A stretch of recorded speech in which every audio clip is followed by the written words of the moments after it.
Welcome back to our double feature looking at the Vamp and now the HISS tank for Assembly Required Mass Online Rally 2.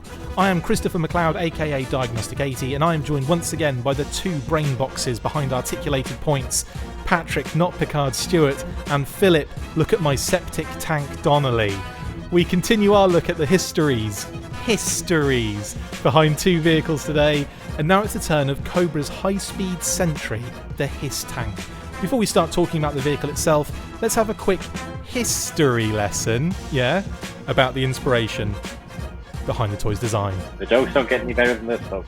They don't at all. This is the pinnacle, I'm afraid. The original HISS tank concept came from a dream, courtesy of Hasbro designer Wayne Luther, not Serpentor. It would effectively be a snake's head whose mouth would open to reveal the drivers and some teeth.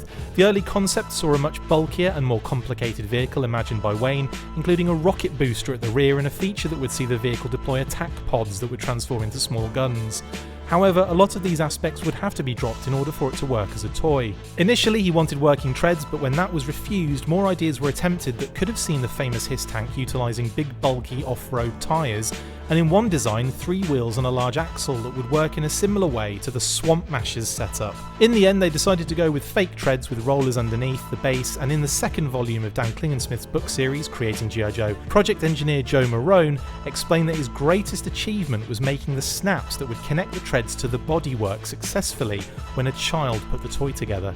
The final iconic design was released in 1983 in the second year of G.I. Joe, A Real American Hero toy line, with a very unique driver, which we will discuss in the next segment.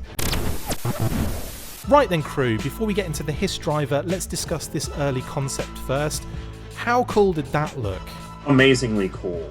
I mentioned in the Vamp panel that there was a vehicle that I desperately wanted and got swapped with a Vamp, and the one that I really wanted was the HISS tank. Amazing! Which I did end up getting for Christmas. So for my birthday, I ended up with a Vamp. A month later, I got the HISS tank. It was a blessing in disguise, wasn't it? It was, yes. So I ended up with one of my own for the Vamp as a result of that mix-up. But yeah, incredibly, also incredibly generous giving me a Vamp for my birthday. I really enjoyed it. But the HISS tank is really, really the thing. One of the two things that I wanted the most that year from the G.I. Joe toy line. You look at the 83 toy line for vehicles, it's got to be the Sky Striker and the HISS tank. Iconography, I would call that. And Phil, but what about yourself, mate? I mean, let's talk about this original concept as well a little bit. It does look a little bit like another vehicle we'll see later on, but what did you think of that original kind of concept with the kind of mouth opening and all? Do you think, are you kind of happy they didn't go that kind of way with it and they kind of went with what we got? I mean, no, I kind of do wish we'd have gotten what the concept art show, the big snapping jaw. That's, I don't know, it's very He-Man, but it's still would work really well for Cobra. It is a He-Man vehicle, definitely. I suppose it would be a Snake Men vehicle, wouldn't it? Yeah. A few years down the line, maybe. King Hiss sitting in the back. I like how the concept art shows us being piloted by a 1985 Snake Eyes. It is a very cool concept, and if they could have made that work and get that snake motif really in there, I think that, the HISS tank is iconic enough, but this is the best vehicle of all time, maybe. I will say that I think in terms of the whole snakehead idea, I'm not saying that the HISS, the final version, loses that, but it definitely makes it way more subtle. And it's something that you don't necessarily see immediately, and you don't think the HISS tank looks cool, but you don't think that's a snake head necessarily. Some people might have done. I personally did not put that 2 and 2 together until you really start looking at the design and how people were designing this stuff and what their ideas were. That's when it dawned on me that, oh yeah, I suppose that elongated head. Obviously they could have put 2 fangs on the front, and then straight away you'd be like, oh yeah, I see that now. But it's definitely more subtle, isn't it? In that more iconic HISS one. It's definitely more abstract. You kind of have to think more, just very basic shape-wise against an actual snake head.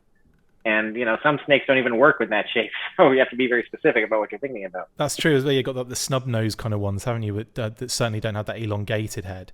And obviously, well, and the Cobra, which I suppose you can still have the pointy head, but it's more about the old side flaps, as I call them. We've also got, again, thanks to Dan as well, Dan Klingensmith Jr. for the use of the actual digital versions of his book pages. Thank you, Dan. Cracking books as well. Officially licensed, Creating G.I. Joe.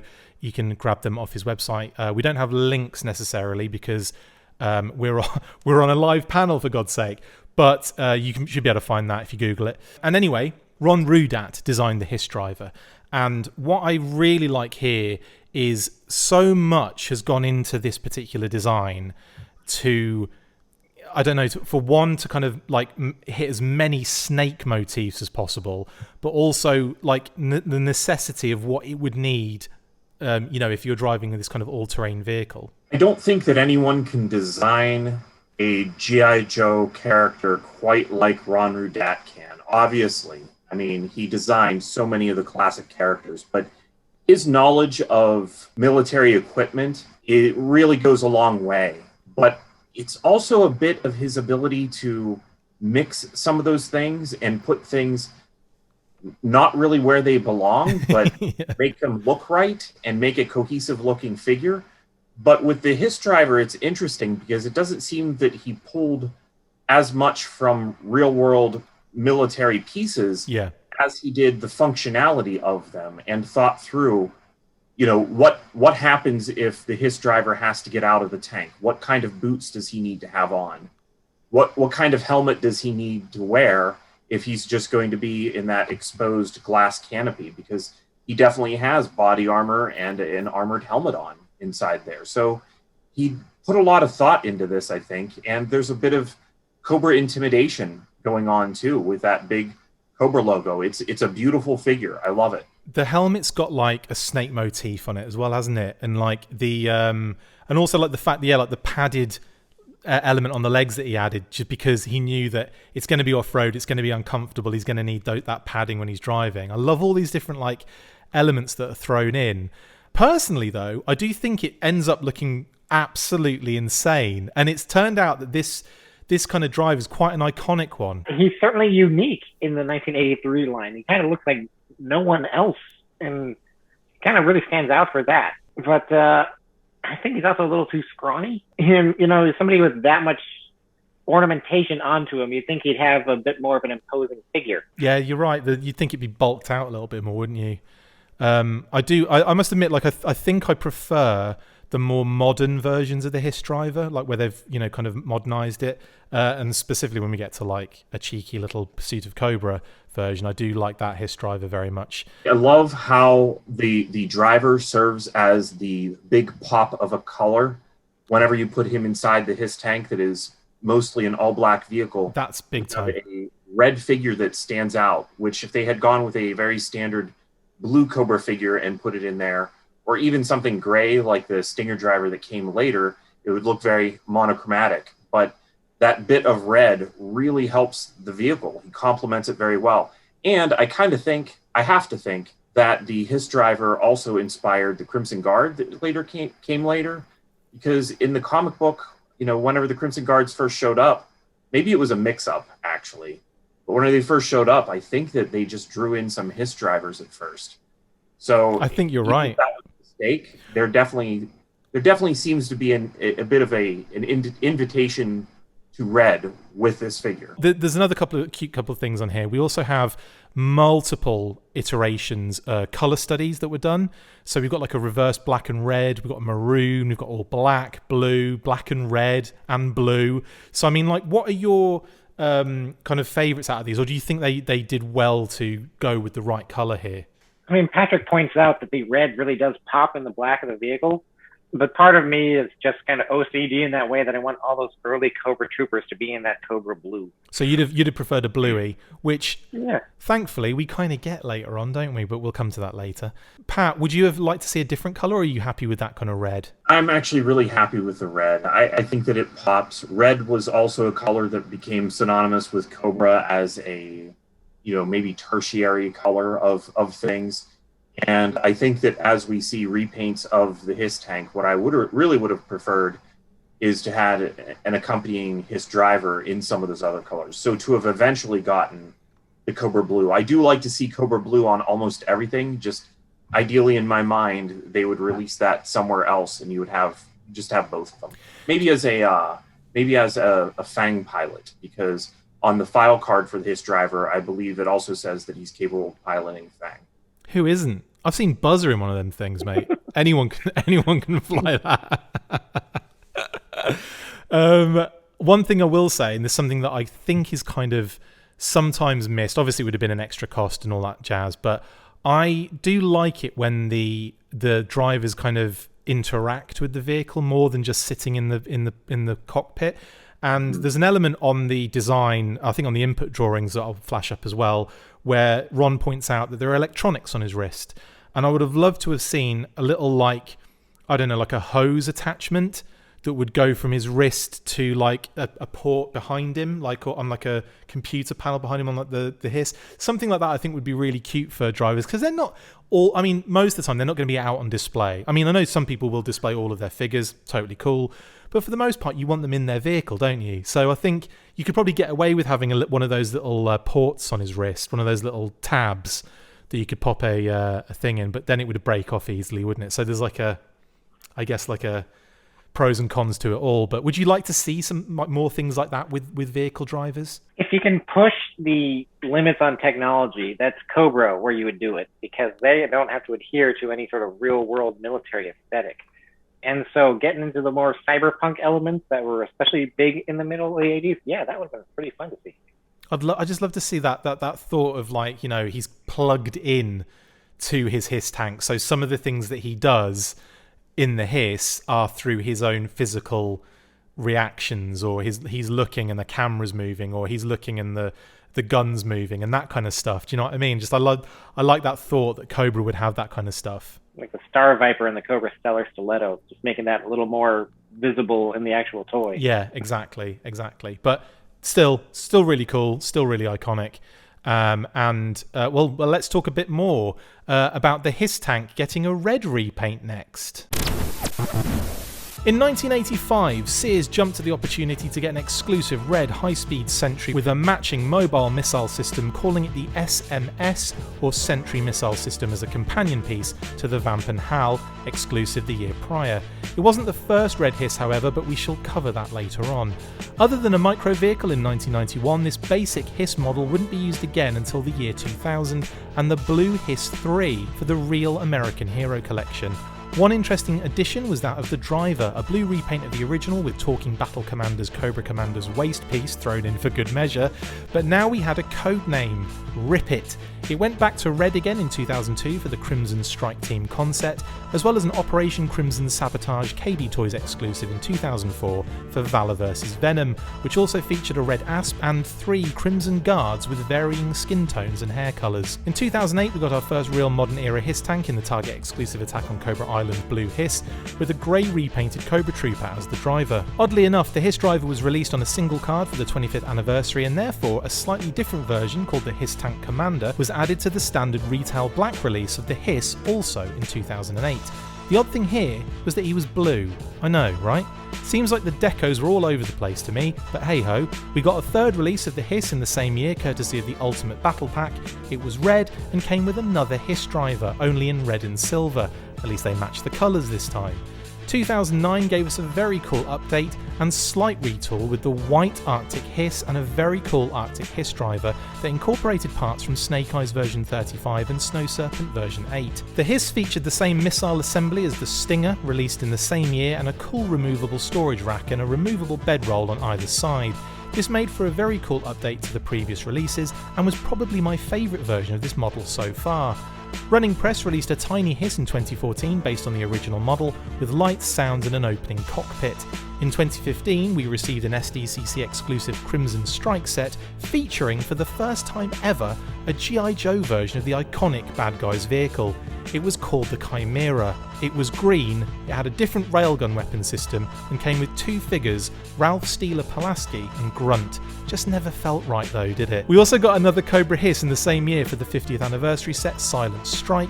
in orange this time for literally no reason at all, along with an orange HISS driver, and for the very first time a specific HISS gunner, just in case you didn't have enough orange. In the year that will not be named, Jada Toys dropped a cute mini vehicle HISS in a Nano Hollywood Rides 3-pack, with a 1/32 scale version just around the corner, packed with Destro. We got a black Retro Series HISS tank with a brand new driver build, decoed in red, just like the original colour combo, as well as a follow-up blue HISS 3 this year, with a blue repainted driver with the Rip-It codename designation. The circle of life is now complete. Well, it will be when they do another red version. So many HISS tanks here, guys. Out of all of the ones that use that model, which one's your favourite, starting with you, Phil? I mean, you can't go wrong with the iconic black, the first original. It sets the stage. It knows what it is. It's not trying to be more than what it is. And what it does is doing very well. So you're the standard issue. You're the first one. You're the original. Pat, what would you have said? Would you have said the same, or are you would do other versions you like? Getting the other versions was nice, but the original HISS tank is so iconic that I think that it's probably the most iconic vehicle in the entire G.I. Joe toy line. It's definitely a testament to how popular it was and how recognizable it was and how still marketable it is, because it doesn't really, as far as toys, it doesn't really do a lot. It doesn't have a lot of moving parts. It just looks amazingly cool. And they can keep cranking them out, and I just keep buying them. It's a great vehicle. I think that the version 1 HISS tank is definitely at least a contender for the best vehicle in the entire original G.I. Joe run. Once again, I'm going to go against the grain here and say that my favourite version of the model is the Arctic HISS, mainly because rather than just doing a straight normal repaint, they threw in loads of really interesting additions. And it's, I think, seeing it like in black, yeah, I agree with you guys, that's how it should be, perfect, do not fuck with it. But then we get a blue one, we get a red one, we get a blue one, we get a red one, and it's just like, I get for that, it's like you're just repainting it, and it's the original black. It's never going to be cooler than that. But then when the Arctic Kiss came along, the Kiss tank, different tank. The fact they had all those two little additions on the side, you got like that little kind of crate that can hold stuff, and then you've got the bedroll on the other side, and you just think, oh man, this is so dope. And on top of that, the driver was so much different. It's like we're getting like, you know, he's got winter gear on, and that for me straight away, I'm like, yeah, okay, I'm in. I'm enjoying this. They've gone at extra level, and rather than just repaint it, they've created something very, very cool. I think you're talking to two people here who just can't separate history from looking at these things. So for us, that impact, that legacy is always going to be a part of what we factor into when we're looking at it. I will say that the HISS tank was definitely one of those ones that was on my radar from an early age, because it is synonymous with the brand. Like, we had the Hyena, and we had the black version 2 Hyena, and we had sometimes they packed, and we'll get to that actually in a second, I'm jumping the gun a little bit, but we had that in the UK, so I definitely saw this multiple times, even before it became, you know, the HISS tank, as it were. But yeah, I agree with you, it's one of the coolest, one of the most iconic. You will be saying that a lot, I think, in this panel. What were you stealing there, Pat? Or were you putting something back? That was the Jada Toys Nano Hollywood Rides HISS tank. You can't tell by it just being a tiny little black dot. No, we can all see it. It's that iconic. It bleeds through the screen. Yes, I mean, there's a couple of other things we should probably mention around about here. There were different versions, weren't there, Phil, in both the cartoon and the comic early on? Yeah, so that designed feature of the lowering cockpit jaw did kind of translate into the comic in the early issues, where some of the original HISS tanks were, for some reason, 2-seaters side by side, and it did have the lowering bit. So that's part of the concept art kind of leaking through into the comic. Yeah. And then in, I want to say, first episode of Pyramid of Darkness on the Sunbow cartoon, we had Cobra Commander in what I like to call a command HISS tank, where I think it had like 2 turrets. It was also a 2-seater side by side. It was situated in the center of other HISS tanks, so it was actually a size difference too. And Oh, I wish we could have seen a whole range of HISS tanks. That'd have been real fun. Yeah, I agree with you on the kind of command HISS tank. That's something that just has not really been addressed in the toy world yet, and I think that's, you never know. We could get a HasLab project for G.I. Joe, and it could be the double-seater HISS. Wouldn't surprise me, honestly. That would be really cool. But anyway, yeah, thanks for mentioning those. As the 80s were coming to a close, Hasbro looked at mixing things up a bit with the HISS tank's iconic design. In 1989, and despite having the now iconic HISS tank design on television, in the comics, and on numerous merchandise, Hasbro decided it needed an upgrade, and boy did it get one. The HISS-2 burst onto the scene with a similar vibe, but a drastically different deco. Gone was the brutal all-stark black paint scheme, and in was the greyish blue and bright red. Dave Kunitz designed the second iteration and took heavily from Wayne Luther's original presentation art, even down to the way the cockpit lowered to reveal the new Track Viper driver, like a snake's mouth was opening. Speaking of the new driver, the Track Viper certainly looked the part, but I have to say wasn't quite as well utilised as the HISS driver. Showing some similar vibes with a number of the other curved faceplate crew, he still suffered a bit from a rather inconsistent aesthetic, and different shades of grey parts made him look a bit unfinished. It was a true upgrade though in every way, but didn't quite reach the same heights from an iconic point of view. It was featured heavily in the Deke cartoon and in the comics, but certainly didn't command the same sort of attention that the original did.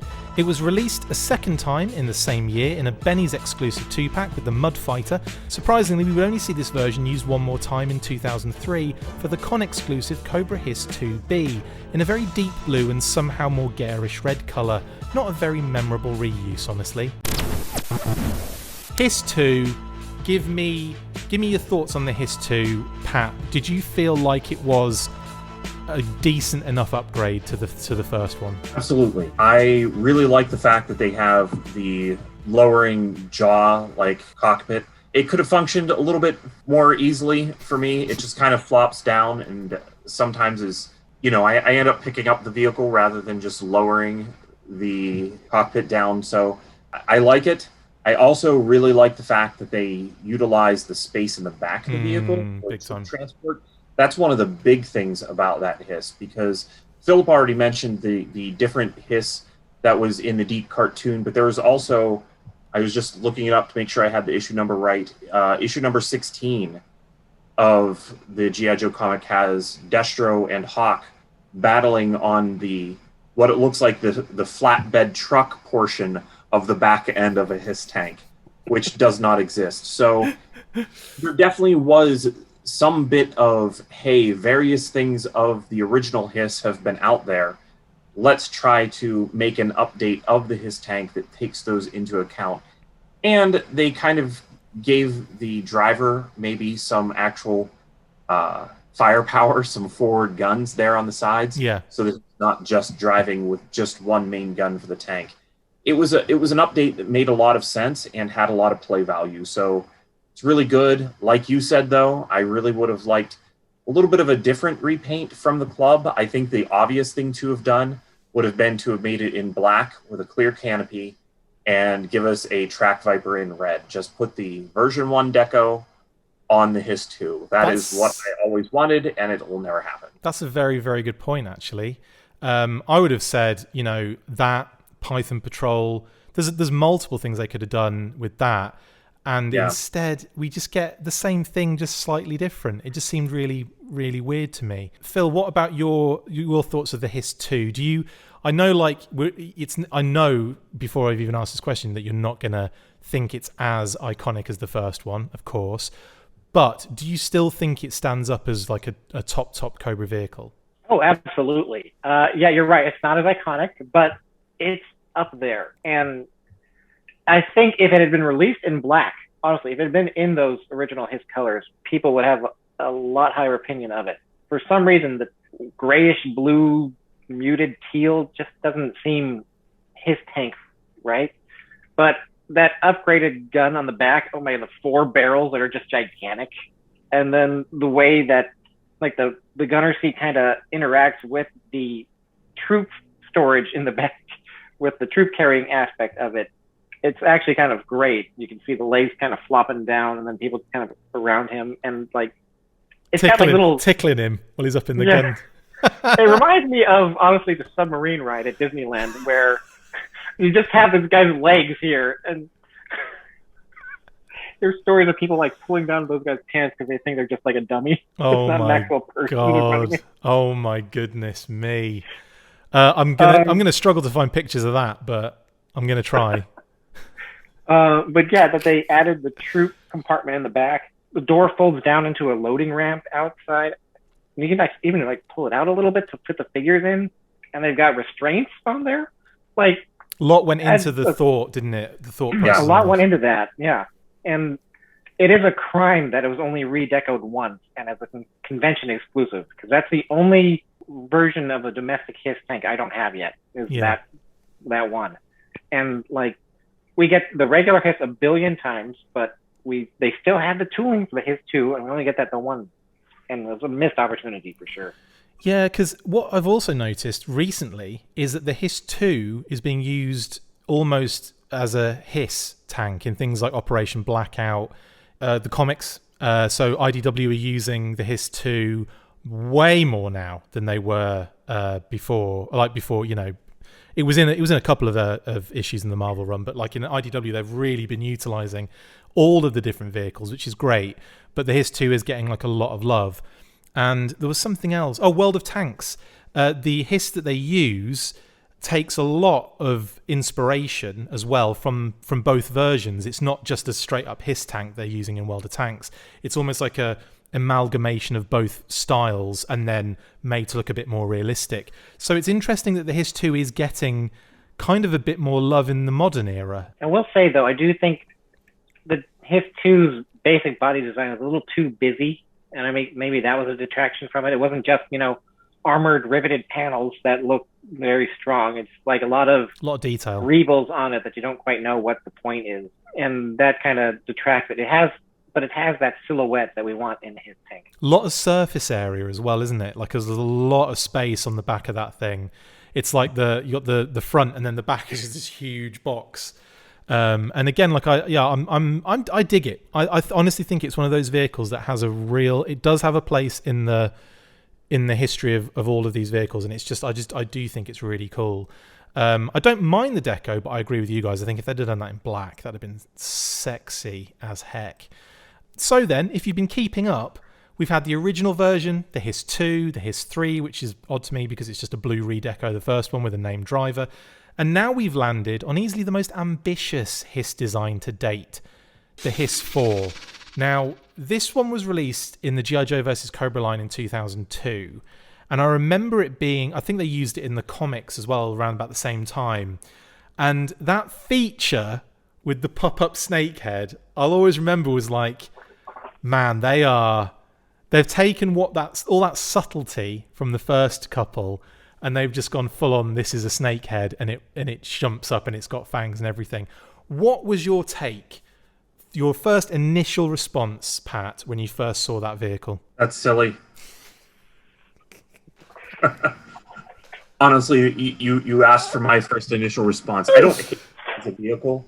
There are a lot of good features to that one as well. It feels more armored for sure than any of the HISS tanks prior to it, which is one of the criticisms I see people mention all the time. But it's a toy. It's meant to be fun. Yes, I understand there's a big glass canopy on the front end of your HISS tank, but I think that criticism was also something that the creators of the HISS-4 took into account, because you can't see, well, other than the driver, it's just kind of, or the gunner, I mean, it's just kind of out in the open more than the original HISS tank. He's on a seat on top of it now. He's not even like half of his body inside. He just has a lawn chair that they forgot to design a turret for him. He can't duck into anything. Can the lawn viper go on that? Right behind him, there's a hatch with other dudes that can hop out into the lawn chair and start shooting things. Amazing. It's definitely packed with features, isn't it? Like, there's loads of cool stuff on it. I must admit, when I first saw it, I was actually like quite impressed with how it operated and did that. And I'm like, oh, that's interesting. But I have to say that novelty kind of wore off quite soon, and it was really down to the point of like, it's a bit awkward and a bit bulbous and I'm a bit worried I'm going to break it. Do you feel that way, Phil, when you hold it? Do you feel like the head's going to snap or something? I think part of it is that it doesn't feel latched down properly. Like, that was it. It's crooked because it's only got a lock on one side. You have to excuse the missing missile. I didn't have a chance to find it. But, when you... There it goes, shoot that. When you do put this up, it does feel very...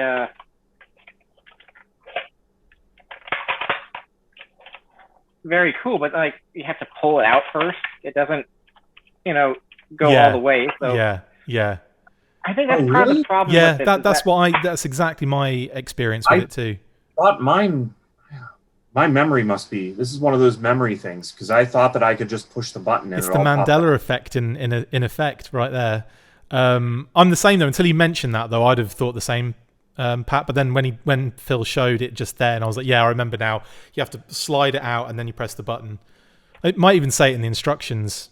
I think the problem with this is, they took notes. They gave us an armored canopy, and that just shows us that we don't necessarily know what we want because now we can't see anything. And this thing actually has, it's got a great cockpit in it. I can actually get it to open up. There you go. But you have to pop it up top to be able to lift it open. Which means, how do they get in? Yeah. So, they continue a tongue as the seat to keep that whole fang thing going. Brilliant. But, brilliant. There is so much detail in here that you can't see. It's a beautiful, beautiful, and also the detailing either side of the vehicle are like almost like the venomous kind of sacs that then fill into the fangs, which I really like that. I think there's so much really cool snake-like elements into it, but I think for me it's just a little bit too bonkers, and I think it's the shape of the head, honestly, as well. I think the shape of the head it's more comical than it is intimidating. Would you say? Possibly. I think it's more the bulbous body for me because it kind of looks like a fat hiss. But then also, the true compartment in the back, I appreciate that, but it fits two people and not very well. Do they have to do the thing where you sit on top of a toilet together? That's the driver sitting in the one spot, and it's like you don't have room for the knees of the other guy. Yeah, that is going to be some footsieville going on all the way to Springfield. I like that it retained the general shape of the treads, the tracks. You can really see them on this one, whereas when you're looking at the Hiss-2, it's covered by those greebles that Philip was mentioning earlier that look a little odd. That has that very iconic Hiss look to the side of it. I could identify that as a Hiss tank by that, even if I wasn't told that it was a Hiss tank. Yeah. And honestly, the Cobra motif, that was something that we saw a lot of in the vehicles that were designed specifically for the Sunbow cartoon. So while it's almost a little silly, I would think that people who are especially fans of Sunbow really should gravitate to the Hiss-4, I would think. Yeah. And which is, well, you say that. I'm a massive Sunbow fan, but yeah, I know what you're saying totally. I think when I look at that Hiss, I don't get intimidation from it, and I think there's a lot of aspects as to why that's the case. Like you say, the big fat body, the kind of shape of the head, the feature, which is cool. But I think I saw it in the comics first and actually thought it looked really dope, and then when I saw it in the vehicle, I was like, oh, that's cool. But like I said, the novelty sort of wore off a little bit, but it's definitely got some, I would say it's got Deke vibes. The Deke series, it's got massive Deke vibes. What would you say that, Pat? I'd probably choose different words, but sure. No, you wouldn't. And I think a part of it also is that the color works against it. This is an ugly red, honestly. I don't know who would want that. And then it's covered with a darker, uglier red with really muted blues. It's too drab and yet too gaudy at the same time. I definitely agree with the deco there, and I like that. Generally, I like maroon and that kind of color. But you're right, it's almost like a dirty version of it, isn't it? And it's not quite, But I am gonna say though, they went full on even with snake skin deco. They tried to do it there as well, so they have really pushed the envelope on snake aspects there, and I've got to give them props for that. New driver as well, the Neo Viper version 3. Not your favourite, not my favourite, not anyone's favourite. The T-crotch, again, people always went up in arms about the lack of O-ring, but for me, it's more about the hand positioning that doesn't work. I just thought that it was a little bit simple. They just took a figure that was same exact build of a figure and just applied a different color to it. But as we said, you're not going to be able to see that driver from outside the vehicle, so it doesn't matter. You're not even going to be. He can't even get in the cockpit anyway. So, well, I'll tell you one thing though. There he is. I'll tell you one thing though. It was redecoed, wasn't it, in for the Valor vs. Venom line in 2005. So a little bit, right? Sorry. It had a different cannon up top, I believe, didn't it? Yeah, slight retool. You're a slight retool, but do you prefer the black and blue on it, guys, than the maroon? I definitely prefer that. Oh, there you go. It's a massive gun. that is one of the stations during Gladiators during the assault, isn't it? Is it assault, the one where they run to each different section and fire off a bazooka and stuff? That's the American Gladiators. Yeah, that's one of them, isn't it? It feels like it. That, or you can get cell phone reception on Cobra Island with it. I mean, the gunner's still almost as exposed as before. He's got a bit more protection. There's a bit more protection there, but only because the gun's bigger. That's it, isn't it? It's like, you're protected because the gun's massive, effectively. Yeah. He's still wide open from the sides. His legs are going to dangle out in front. Yeah. But, this, I think, shows you the difference color can make. Yeah, agreed. Yeah, for sure. I joke, but I really do have a love for this era, a big love, because G.I. Joe was definitely trying to do a lot of new things. It was trying to reinvent itself, wasn't it, at the time? Yeah. Mm-hmm. And there's a lot of good stuff to go with this as well. I think that would be a fun toy for kids. And that goes a long way of being important. I also feel like around that time, it didn't know exactly what it was at that point, because there were new people involved in in charge of the brand and all that kind of stuff. So I feel like they were really throwing stuff out there, experimenting, trying different stuff, trying new things, and you almost see like a development through that time period, don't you, of things developing and changing and going a different direction, and then all of a sudden you've got something completely different that comes out the other side of it. Yeah, that's true. I think that there were a lot of good ideas that haven't been revisited from that era, and it's a shame. Even in the 25th and Pursuit of Cobra, whenever they were doing that, there are things like the figure that Philip just held up. I actually thought that was a really cool design. What was that, the Pit Viper? Pit Viper, yeah. Repainted for the HISS tank. That version 2. It's a very simple design, but it was a good one. I liked that. I would like to see an updated figure of that character. And the fact that they chose to put that with HISS tank, I thought, I really did think that helped that vehicle quite a lot to come with a better figure. Absolutely. Well, that's the HISS-4 then, and obviously the 2 versions that we got of that. Before we look deeper into the modern era of HISSes, there is at least one more mainline HISS that we haven't touched on yet. Time to get gross. Don't touch that, it'll go septic. In 1991, polluting the Earth was all the rage. There were a number of animated shows that highlighted the world's environmental problems, like the Smoggies and Captain Planet, that led the team at Hasbro to think about incorporating such an idea into the current A Real American Hero toy line. The Eco Warriors were born. For the Joes, Flint was chosen as the lead for the team and introduced new characters, Ozone and Clean Sweep, with Barbecue and Deep Six joining the following year. For Cobra, though, a brand new big bad was developed called Cesspool. This chief environmental officer needed a chariot to ride into battle, so of course, the team looked at the HISS tank as a potential candidate. With a new bright orange and lime green deco and some newly modified parts, the Septic tank was born. The vehicle could shoot water, which in turn would affect the figure's colour change capabilities, making for a fun action feature. It featured in some awesome commercials as well, which Philip will discuss shortly. In 2014, the Septic tank got a Modern Convention exclusive update using yet another new build for the HISS, which debuted in 2005 as an online and Toys R Us exclusive with another new driver, the Night Creeper version 10. It seemed like anybody could drive a HISS tank now. A smaller scale version was used in the Sigma 6 mission scale, as well as a pre-production piece existing with a sealed rear hatch and almost tiger-striped deco. The new model followed the HISS-2 design very closely and would be seen again down the road, but we will get back to that after we've discussed the Septic tank. Okay then, Philip, you have a version of the Septic tank unlike any other, don't you? Well, I have this septic tank, which is probably a lot like some other people's septic tank. It's not like my septic tank. My septic tank's covered in underground, but that's fine. Well, that's because we have sewers here. But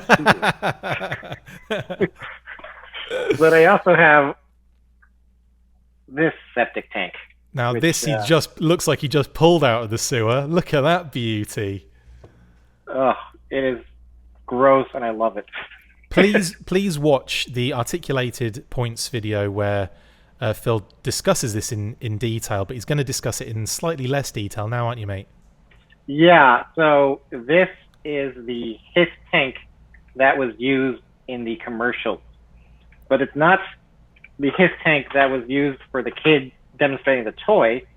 This was a HISS tank that attacked the live-action Duke in the live-action segments that were running through the 1991 show. Amazing.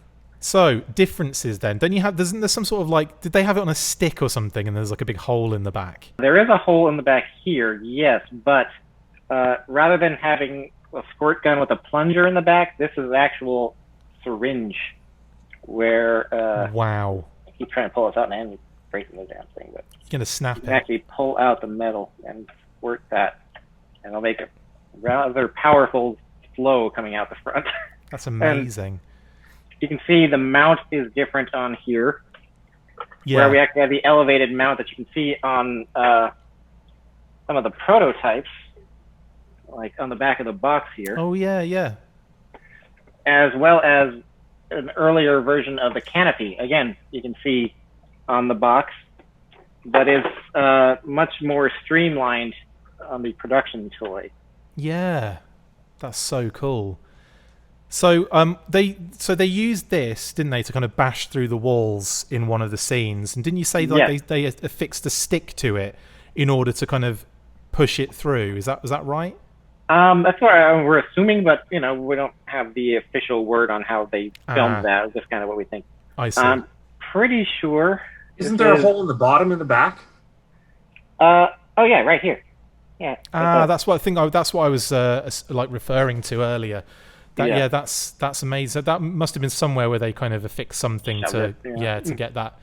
Yeah, that's amazing. That's so good. I love the fact that it's still covered in whatever it is, plasma tox. Yeah, and it keeps coming off. So I have in the box it came in. It's still filled with it. I forget what this was. It was told. I have to look it up again, but baking. It looks like cotton and baking soda, maybe. But yeah. Just because it was in an Arctic scene where this happened. It was Arctic base, so it's covered in snow. So don't worry about touching this part. That's okay. I would have. I tell you what, looking at some of those commercials as well, I loved them. I would have loved some of those life-size kind of mock-up vehicles they threw together, because was it like the Badger or that one that caught on fire accidentally and they nearly burned alive inside it. Is it the battle wagon? Yes, the battle wagon. That's the one I want, the most dangerous one. I want the flames as well behind me as I'm driving it. And the scorched paneling. And I love that one where he was talking about the glider, and the guy that was on the big glider, didn't he like catch fire as well? Because like a firework went off, or like a bang went off kind of thing, and lit him up. Jeez, man, the insurance premiums on those must have been high. Tell you now. But love that, Phil. That's such a cool piece to have. Is it like? I mean, is that one of your like prized possessions? Is that one that you really love? I mean, I'd be crazy not to, right? I've actually since gone back and started collecting as much as I can on the septic tank, because I want to make a whole septic tank shrine. Oh, that's amazing. Which is why I have like a domestic box, a European box, toxic, a UK box, and I love this that, one still has an unassembled septic tank inside it. That's what I'm talking about. I've got. That's the best one, by the way. That's the best one you have. Of course it is. I want to get the Chinese box, which is just the British box with the sticker on over it. Yeah, yeah. I still got. I missed my chance to pick one up of those a year ago, so I got to wait for another one to come around. But I've gotten a copy of the animation model. I've got these Polaroids of like pre-production versions of the HISS tanks that I think were used in the making of the boxes. Oh, that's brilliant. Like the art in there and the catalog. And I even, I've got the old Impel card too, a second one of those, because I already have a complete set. But it's just, how much septic tank stuff can I now get just to justify this purchase of this one and make it the centerpiece of a septic tank collection? I tell you what, it's going to be a bright collection, isn't it? You won't be able to miss it. I love the septic tank for what it is. I love its unashamed, ridiculous deco. I love its position within like the environmental aspect that was going on at the time, and how like that was the rage, at the time. Like it was Captain Planet and the Smoggies and all those kind of like shows. Anyway, Pat, you've been quiet during this whole time. Is the septic tank up there for you? Do you really like this, or is this do you hate it as much as life? No, I actually love it, which is maybe a little weird for me. I don't like toys whenever they start off looking dirty. That's not something that I'm a fan of. So like the dirty treads on that HISS-3, no thanks. I also don't like gross out toys like Mad Balls. I was never into those. Like, people just assume that little boys like bugs and slime, and so I think that I resisted that a little bit more than usual. Yeah. But the Eco Warriors, all of that makes sense to me. Like having the Joes battle the grossness is a totally different idea. So having something like the Toxo Lab in the toy line, I was all about it, because that was whenever I was really heavy into wanting to collect, not play with, but really collect G.I. Joe. And so coming back out with a HISS tank only modified was great. Yeah, agreed. And also, did you say Jada Toys Toxo Lab? Because that would be amazing. Right then, let's look at some of the better foreign versions of the HISS. When a vehicle hits the right design aesthetic and begins to transcend its original purpose of basically just being a cool vehicle, then everybody wants a piece of the pie. It didn't take long for Palitoy to jump on this vehicle, only to rebrand it as the Red Shadows Hyena and paint it red in 1984. It even got a new driver, Red Jackal. Anton Novikov, once with Action Force, was critically injured in a crash and presumed dead. The Red Shadows rebuilt him as a cyborg and used him to drive their new Hyena vehicle. Destro was used for the repaint, and I've wanted Hasbro to do an homage in the modern era ever since. I mean, it's a white collar and a red undershirt, and you're there, you're done. Overstock of the same Hyena was also sold in 1985 with Cobra stickers applied to the exterior box, which followed the change in the comics from Red Shadows to Cobra at the time. A version 2 in black was also released with a new Cobra sticker sheet and a new Hyena driver, which was just the HISS driver. What's funny about this is that some of the early releases had overstock red Hyenas inside, despite the black version on the box. Classic Palitoy move. Japan got a Takara version in 1986 with a HISS driver, but Brazil wanted one too, and under the Estrella they released the Commandos Emissão Super Kanhao Laser, only with no driver. A South Korean version of the HISS-2 was also released that featured stickers over the original US box. Not quite as many foreign releases as the Vamp saw, but we did get something cool in Action Force there, didn't we, lads? We've got to talk about it because I'm on the show, so... I know, look, Phil, I know you're a big fan of the Hyena because we had discussions about this, and in actual fact you were questioning me about it not too long ago. But how much fun is that sticker sheet on the frickin' Red Shadows version? Like, seriously. I got mine right here. It's Good all man. stripey, and I pointed this out on our own channel, but don't watch it. That they filled.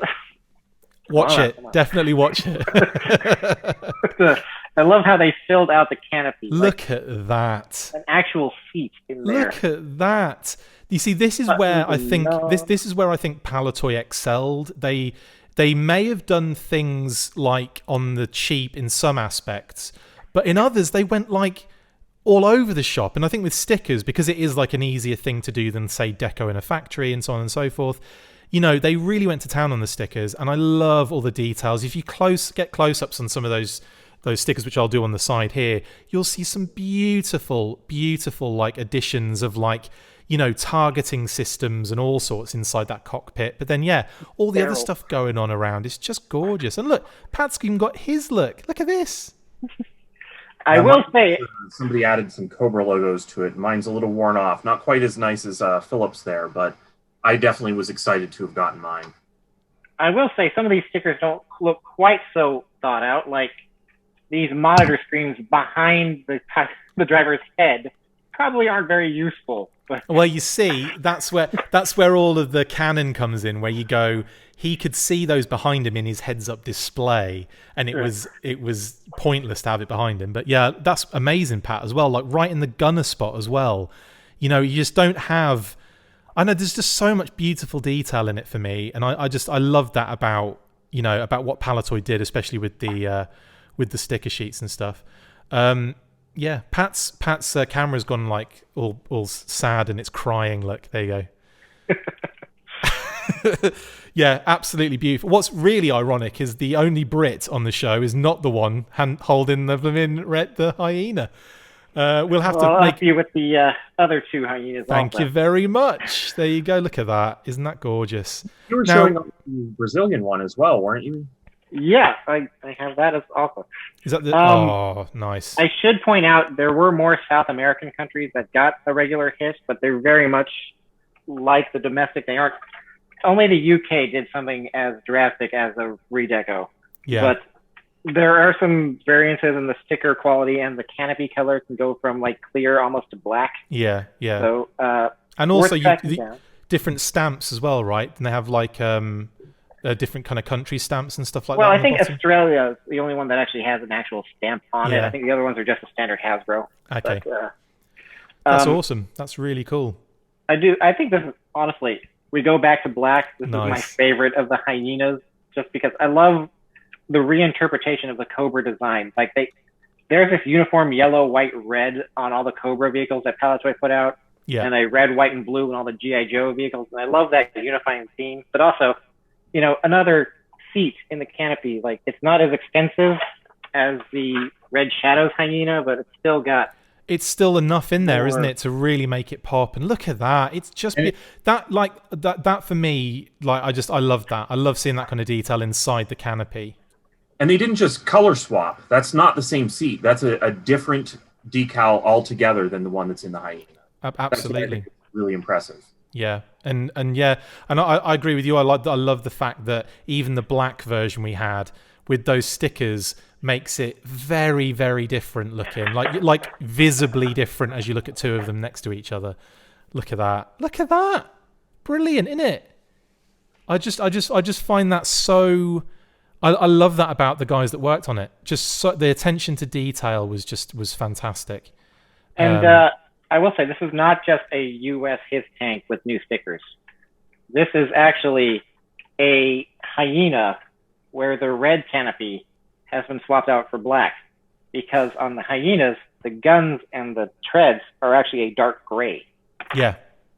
And that's still present on this version.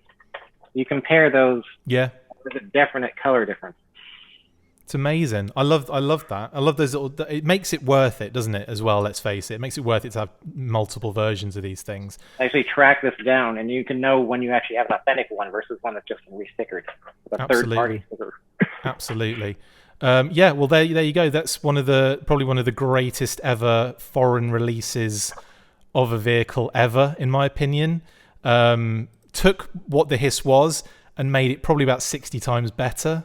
Would you say, guys? Again, I'm joking. I'm just being biased and silly. Biased and silly. I love that. I think the detail that you get with the interior canopy, I've always loved that. When that next level is taken, that always makes things 1,000 times better for me. But yeah, love that. Right then, just the modern era left to cover. So take it away, me. The fifth design iteration came in the Pursuit of Cobra line in 2010. The design was inspired and included working treads and a spring-loaded feature that would see the entire tank body rise up in an homage to the HISS-4.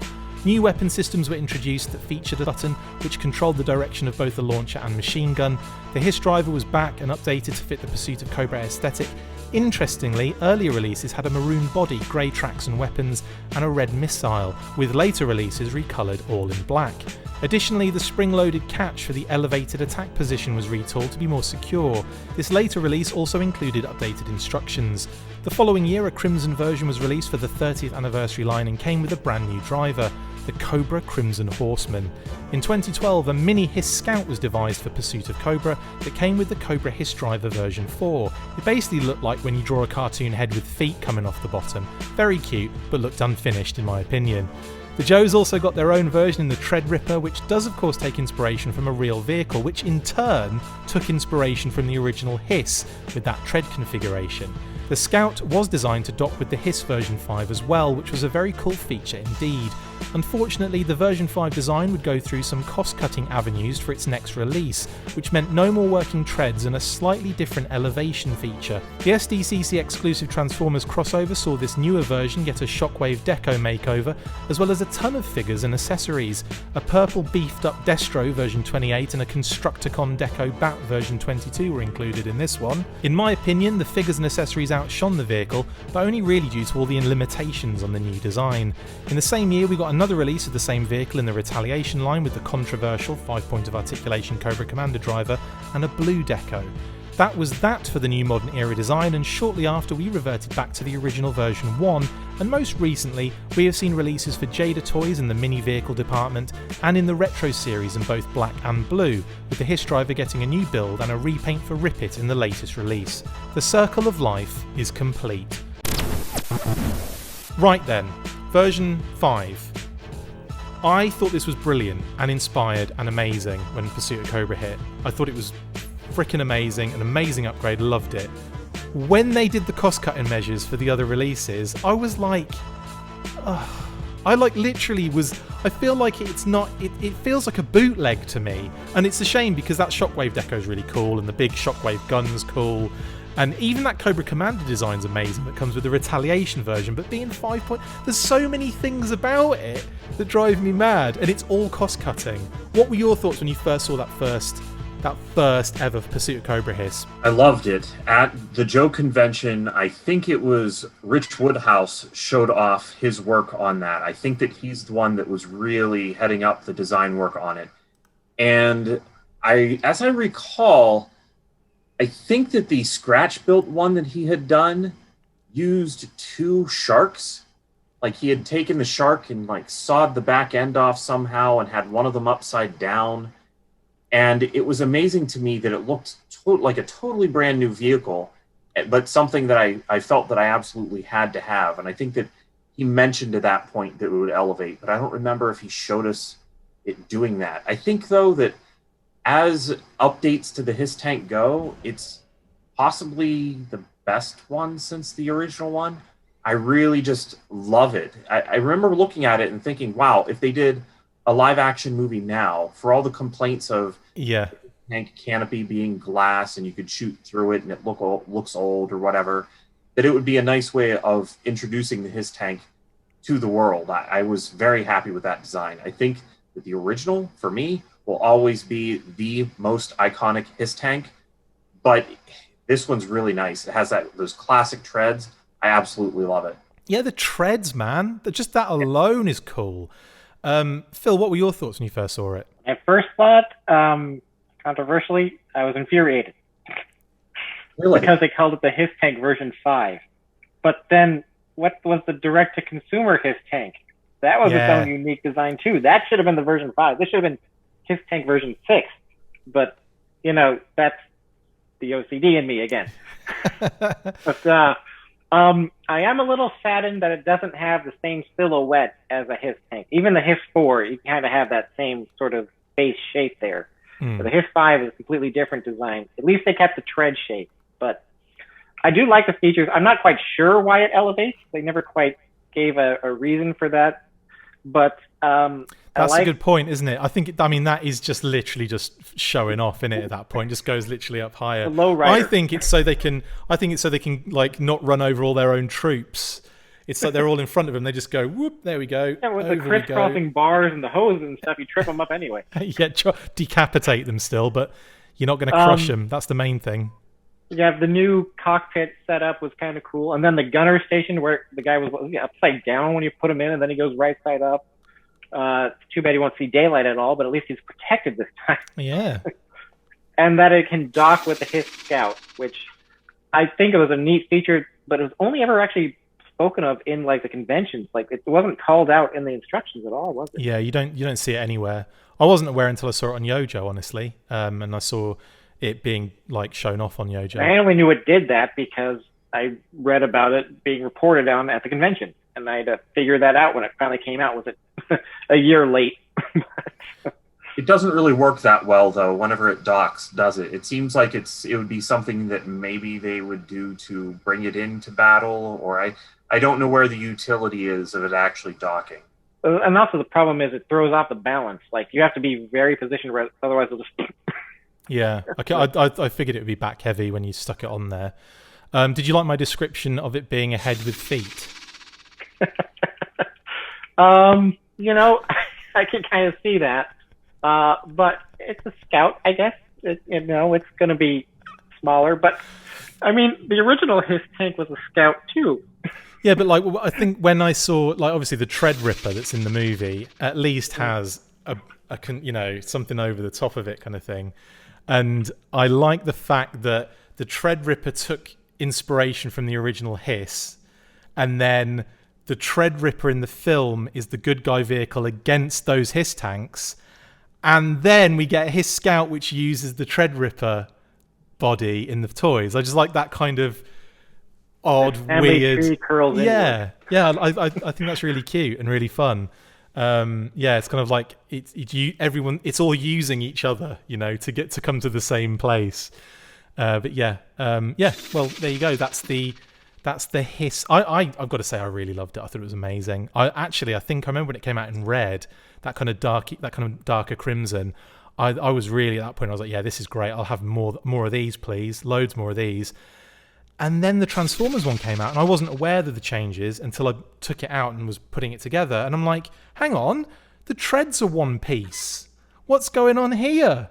And then when the elevation, like the first one, it's like straight up, and then this one it just goes like that, doesn't it? It just leans forward in a sense. So yeah, I was very disappointed that it had gone through those changes, honestly.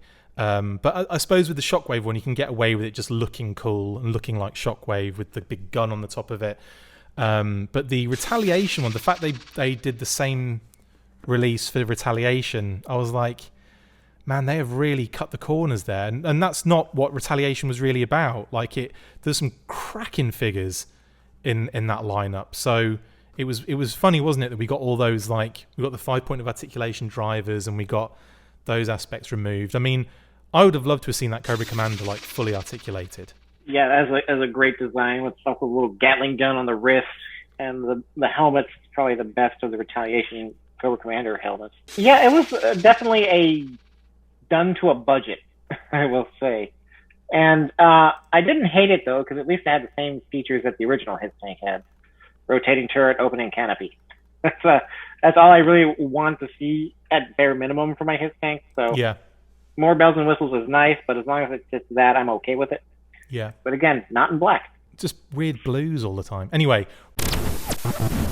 right, that's the end of the HISS tank feature.